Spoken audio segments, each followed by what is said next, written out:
임평진은 유정풍 제자들의 안내를 받아 안으로 들어가는 일행들 뒤를 아무 말 없이 따라 들어갔다. 문 앞을 지키던 사람들은 임평지가 손님인 줄 알고 웃으며 들여보내주었다. 대청에 들어서자 시끄러운 소리가 들려왔다. 200명가량 되는 손님들이 삼삼오오 둘러앉아 이야기꽃을 피우는 중이었다. 임평지가 눈에 띄지 않는 구석 자리에 앉자 하인이 차와 떡을 내왔다. 주위를 둘러보니 항산파의 여승들은 대청 왼쪽 탁자에, 화산파의 제자들은 그 옆에 다른 탁자에 앉아 있었다. 영산이라는 소녀도 사형제들과 같은 탁자에 있는 것을 보아 정일 사태가 놓아준 모양이었다. 하지만 정일 사태와 하삼칠은 그곳에 없었다. 탁자를 하나하나 눈여겨보던 임평진은 갑자기 가슴이 턱 막히고 피가 끓어오르는 걸 느꼈다. 방인지와 우인호가 한 무리의 사람들과 함께 탁자 2개에 나누어 앉아 있었던 것이다. 모두 청성파 제자들이 분명했는데 아버지와 어머니는 다른 곳에 가뒀는지 보이지 않았다. 임평진은 비통하고 분하여 자책감마저 들었다. 부모님이 해를 당한 건 아닐까 걱정스러워 가까이 가서 이야기를 엿듣고 싶었지만 어렵사리 이곳까지 쫓아왔는데 경거망동하여 방인지 일행에게 발각되면 모든 게 물거품이 되고 목숨마저 잃을 수도 있기에 마음을 고쳐먹었다. 그때 갑자기 문가가 왁자지껄 시끄러워지더니 푸른 옷을 입은 남자들이 들것 2개를 들고 바삐 들어왔다. 들것 위에는 흰 천을 덮은 사람이 누워 있었고 그 천에는 피가 낭자했다. 대청에 있던 사람들이 그 모습을 보고 놀라 우르르 달려갔다. 태산파의 천송도장이 중상을 입다니 또 한 사람은 누구지? 태산파 장문인 천문진인의 제자일세. 죽었나? 죽었네. 가슴부터 등까지 칼을 맞았는데 안 죽고 백이겠나? 술렁거리는 소리 속에서 들꺼들든 사람들은 후청으로 향했고 적지 않은 사람들이 따라갔다. 남은 사람들도 의견을 나누느라 대청하는 몹시 소란스러웠다. 그때 태산파 제자 하나가 노덕락을 찾아와 말했다. 노사형, 저희 사부님께서 찾으십니다. 그 말에 노덕락은 자리에서 일어나 그와 함께 안채로 들어갔다. 긴 복도를 지나자 화청이 나왔다.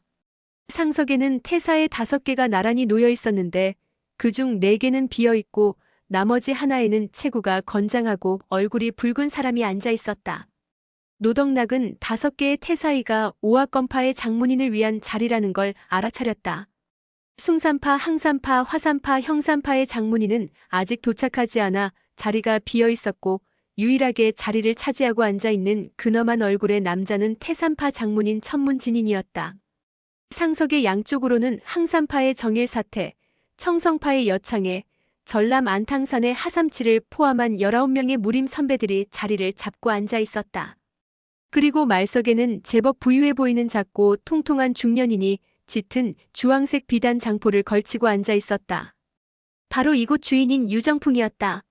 노덕락은 먼저 유정풍에게 예를 올린 뒤 천문진인에게 절을 하며 말했다.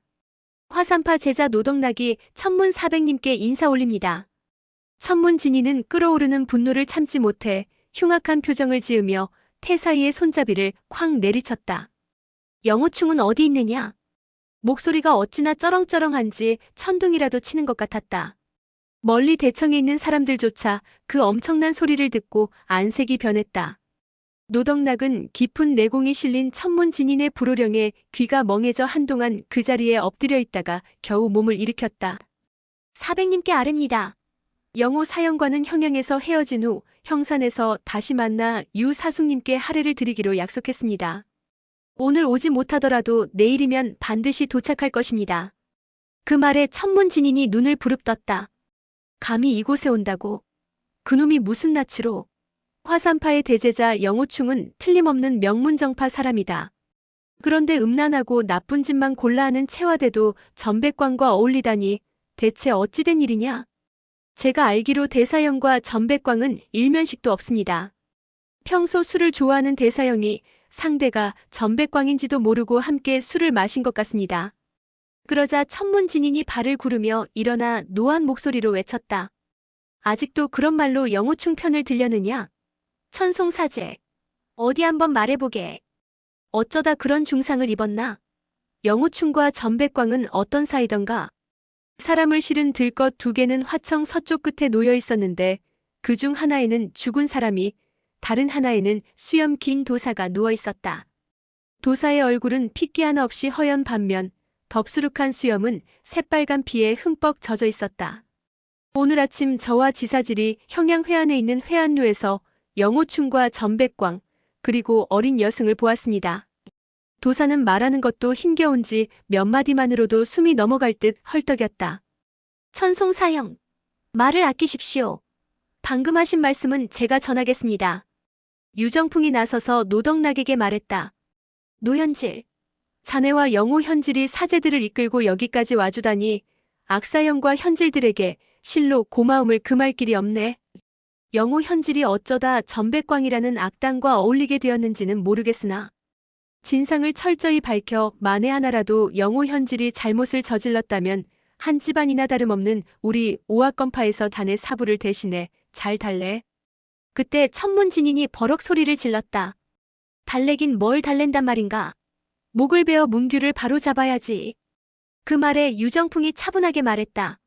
악사형은 늘 문규를 엄히 다스려왔고 화산파는 강호에서 손꼽는 명문입니다. 하나 이번에는 영호 현질이 조금 과했나 봅니다. 아직도 그놈을 현질이라 부르는가. 현질은 무슨 얼어 죽을. 천문진인은 분노에 차서 함부로 말을 내뱉었으나 이내 이런 비속어를 쓰는 게 일파의 장문인 신분의 먹칠을 하는 행동임을 깨닫고 멈칫했다.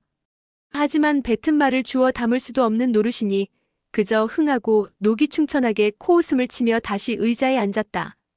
그 틈을 타고 노덕락이 청했다. 유사숙님, 무슨 일이 있었는지 부디 자세히 알려주십시오. 그러자 유정풍이 입을 열었다. 방금 천송사형의 이야기는 이러했네. 오늘 아침 천송사형은 천문사형의 제자인 지백성과 함께 형양회안로에 술을 마시러 가셨다는군. 주루에 오르니 세 사람이 술을 마시고 있었는데 바로 음적 전백광과 영호 현질 그리고 정일사태의 제자 흐림이었네. 천송사형도 처음에는 정확히 누군지는 모른 채 그저 복장으로 보아 한 사람은 화산파 제자고 또 한 사람은 항산파 제자라는 것만 알아차리셨지. 천송사형 말씀으로는 나머지 한 사람은 30살 정도의 화려한 복장을 한 남자였는데 영호 현질이 그에게 이렇게 말했다고 하네. 전형의 경공이 천하무적이라지만 재수가 없으면 아무리 경공이 뛰어나도 도움이 되지 못할 것이오. 성이 전이고 경공이 천하무적이라면 필시 만리독행 전백광이 아니겠나. 악을 원수처럼 미워하는 천송사형은 그 세 사람이 한자리에 앉아있는 것만 보고도 속에서 불길이 치솟았다네. 예, 그러셨군요. 노덕락은 이렇게 대답하며 고개를 끄덕였다. 세 사람이 함께 술을 마시는데 한 사람은 악명을 떨치는 음적이고 한 사람은 출가한 여승 그리고 다른 한 사람은 화산파 대제자라니 이상해 보이는 것도 무리는 아니지. 유정풍이 말을 이었다. 전백광이 이렇게 말했네. 이 전백광은 지금껏 천하를 종행하며 내키는 대로 살아왔소. 그따위 말에 흔들릴 내가 아니지. 이 여승은 어차피 우리 손에 들어왔으니 여기서 한바탕 즐겨봄이 어떻소? 이 말을 들은 지백성 현질이 결국 참지 못하고 탁자를 내리치며 일어났네. 니놈이 음적 전백광이냐? 그러곤 칼을 뽑아 공격했지만 불행히도 전백광의 손에 목숨을 잃었네. 젊은 영웅이 간악한 자에게 죽다니 실로 안타까운 일이 아닌가. 지백성 현질이 죽자 천송사형도 가만히 계실 수가 없었지. 천송사형은 전백광과 수백 합을 싸웠으나 전백광의 비열한 속임수에 걸려 가슴을 찔리고 말았네. 그런 뒤에도 영호 현질은 계속 그 음적 전백광과 주거니 받거니 술을 마시며 우리 오악건파의 의를 모른 척했다 하네. 천문사형이 노여워하는 것은 그 때문일세. 유정풍의 말이 끝나자 천문진인이 코웃음을 쳤다. 오악건파의 의리? 응. 우리 모두 무공을 배운 사람들이니 누가 잘못했는지는 명백하다. 천문진인의 얼굴이 시뻘겋게 달아오르고 기다란 수염은 오로리 곤두서는 것만 같았다. 그때 갑자기 문 밖에서 누군가 외쳤다. 사부님, 아를 말씀이 있습니다. 들어오너라.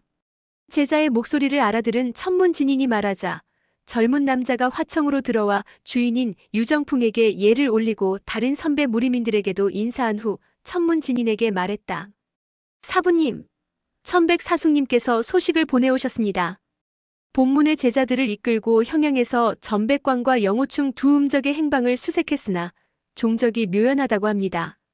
하지만 형향성 밖에서 시신 한 구를 발견했습니다. 배에 검이 박혀 있었는데 바로 음적 영호충의 것이었습니다. 죽은 사람은 누구냐? 천문진인의 질문에 그 제자는 여창애를 흘끗 바라보았다. 여사숙님 문화에 있는 사형이었습니다. 저희도 누군지는 몰랐으나 그 시신을 형향성으로 운반했더니 알아보는 사람이 있었습니다. 바로 나인 걸 사형이었습니다. 그 말에 여창애가 벌떡 일어나 놀란 목소리로 물었다. 인걸이라고? 시신은 지금 어디 있는가? 여기 있습니다. 그 대답과 함께 두 사람이 들것 하나를 들고 들어왔다. 한 사람은 형상파 제자고 다른 한 사람은 청성파 제자였다. 들것 위 시체의 복부에는 날카로운 검한 자루가 꽂혀 있었는데 검은 시체의 복부를 뚫고 비스듬히 위로 찔러 들어가 목으로 비죽 튀어나와 있었다. 워낙 깊이 들어가 세척 길이의 장검에서 겉으로 드러난 부분은 겨우 몇치밖에 되지 않았다. 무림에서 보기 드문 지독하고 악랄한 초식이었다. 여창애가 중얼거렸다. 영호충 그놈이 이렇게 지독할 줄이야. 태산파 제자가 나섰다. 천백사숙님께서는 아직 두음적의 행방을 쫓고 계십니다. 이곳에 계신 사백님과 사숙님 중 몇 분이 오셔서 도와주기를 청하셨습니다. 내가 돕겠다. 정일사태와 여창애가 동시에 대답했다. 바로 그때 문 밖에서 아리따운 목소리가 들려왔다. 사부님, 제가 돌아왔어요. 그 소리에 정일사태의 안색이 싹 변했다. 의림이냐? 어서 이리 오너라. 사람들의 시선이 일제히 문가로 향했다. 천하의 음적과 주루에서 공공연히 술을 마신 여승이 대체 어떤 사람인지 궁금했기 때문이다. 문 밖에 늘어뜨린 가리개가 살짝 거치는 순간 화청하니 환해지며 어린 여승이 사뿐히 걸어들어왔다. 그녀의 얼굴은 속세의 사람이라고 믿기 어려울 만큼 맑고 고왔다. 누구나 인정할 만한 절세의 미인이었다. 나이는 16이나 17쯤 되었을까.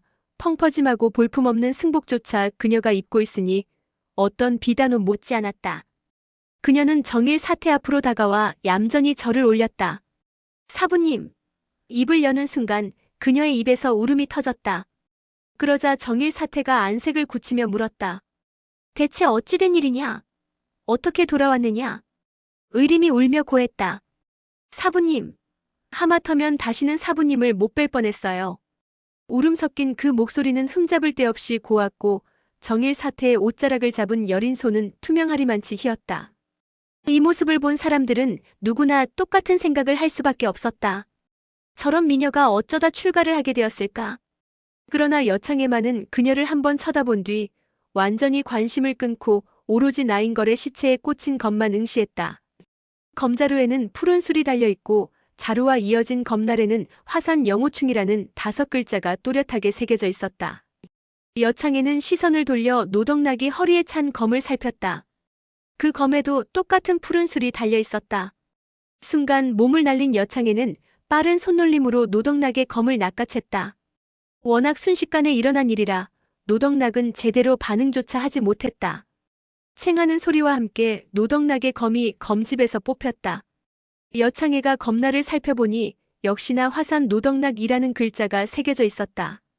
필체와 크기가 영호충의 검과 빼다 박은 듯 똑같았다. 여창애가 살기 어린 눈빛으로 노덕락을 노려보며 물었다. 검을 비스듬히 찔러 올리는 건 화산파의 어떤 초식이냐? 놀란 노덕락의 이마에 땀이 송골송골 맺혔다. 저희 화산파에는 그런 초식이 없습니다. 그 말에 여창애는 고개를 갸웃했다. 인거를 죽음에 이르게 한 초식은 복부에서 인후까지 검으로 꿰뚫은 것이다. 그렇다면 영호충이 몸을 숙인 상태에서 위로 찔러 넣었다는 말인가? 제 손으로 죽였다면 어째서 증거가 되는 검을 뽑지 않고 놓아두었지? 설마 청성파에 도전이라도 하겠다는 것인가? 이 모습을 보고 있던 의림이 여창애를 향해 말했다. 여사백님, 영호 사형의 초식은 화산파의 검법이 아니었을 거예요. 그 말에 여창애가 빙글 몸을 돌려 찬바람이 쌩쌩 일 것 같은 얼굴로 정일 사태를 바라보았다. 사태, 귀한 제자분께서 그 음적을 무엇이라 불렀는지 들으셨소? 난들 귀가 없는 줄 아시오? 입에 익어서 그리 부른 것인데 무엇이 어떻다는 말이오? 우리 오학검파는 결맹을 하여 5문파의 제자가 서로 사형제라 칭하는데 그게 이상하오? 정일 사태가 화를 내며 대꾸했다. 사실 정일 사태 역시 의림이 영호충을 사형이라고 부른 게 못마땅했다.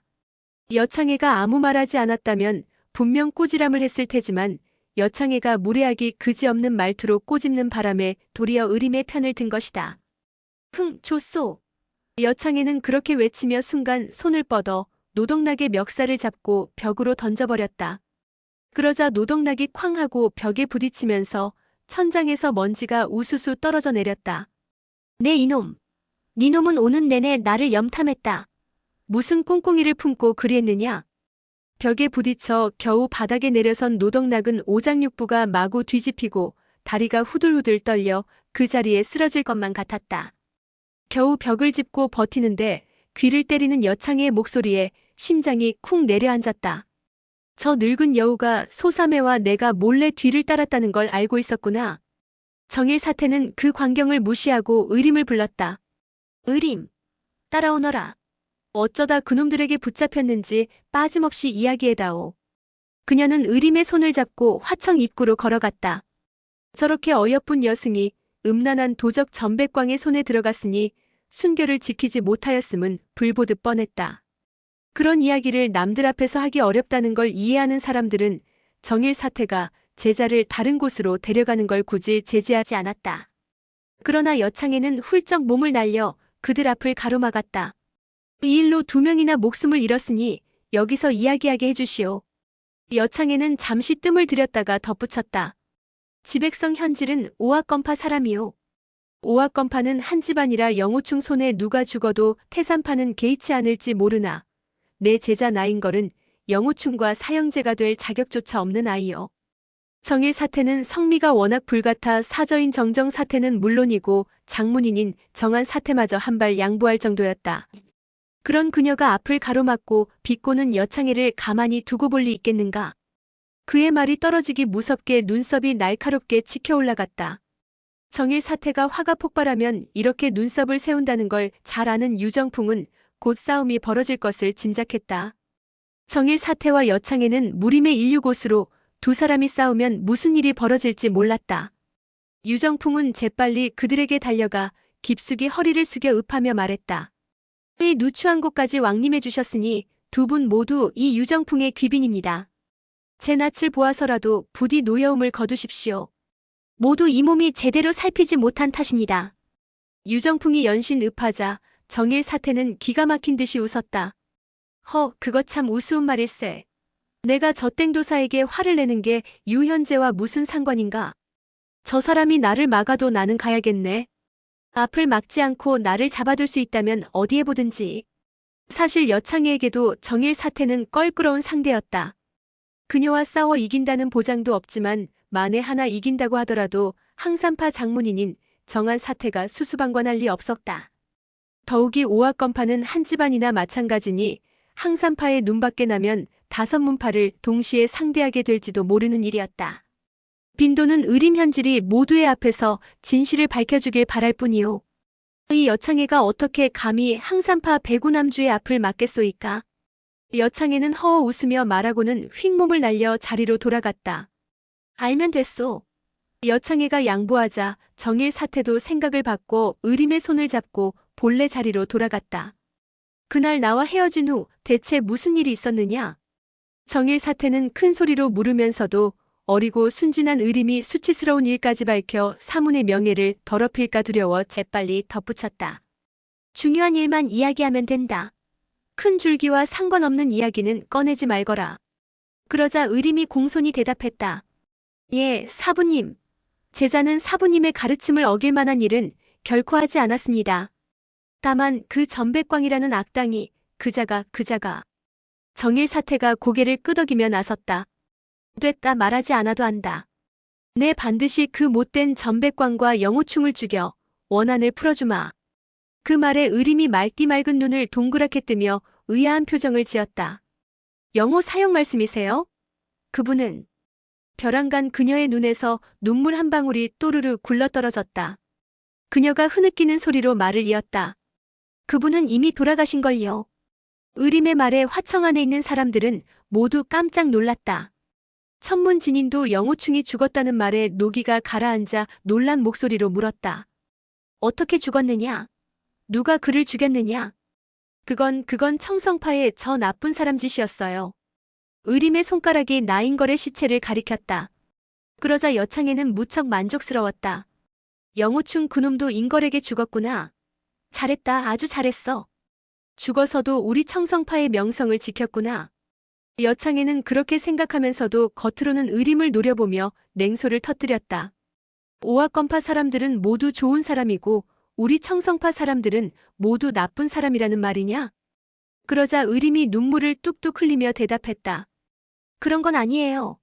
여사백님과 청성파가 나쁘다는 게 아니라 저 사람이 나쁘다는 뜻이었어요. 그녀가 다시 나인걸의 시체를 가리켰다. 정일사태가 여창애를 노려보며 따졌다. 그렇게 무서운 얼굴로 겁을 주면 어쩌자는 것이오? 의림, 두려워하지 말고 저자가 무슨 나쁜 짓을 했는지 자세히 얘기해보아라. 사부가 여기 있는데 누가 감히 널 괴롭히겠느냐? 정일사태가 여창애를 흘겨보자 여창애가 큰 소리로 말했다. 출가인은 허튼 소리를 하지 않는 법. 의림 스님, 관음보살의 이름으로 사실만을 말하겠다고 맹세하겠나? 그러자 의림은 바깥을 향해 꿇어앉아 두 손을 합장하여 눈썹 높이로 들어올린 뒤 관세음보살에게 맹세했다. 그 진실한 맹세와 가녀린 모습에 그 자리에 있던 모든 사람들은 호감을 느끼지 않을 수 없었다. 무사람들의 시선이 의림의 얼굴로 쏟아졌다. 맹세를 마친 의림이 일어나 모두에게 그날의 진실에 대해 입을 열었다. 오늘의 영상은 여기까지입니다. 영상이 도움이 되셨다면 구독과 좋아요, 알람 설정 부탁드립니다. 시청해주셔서 감사합니다.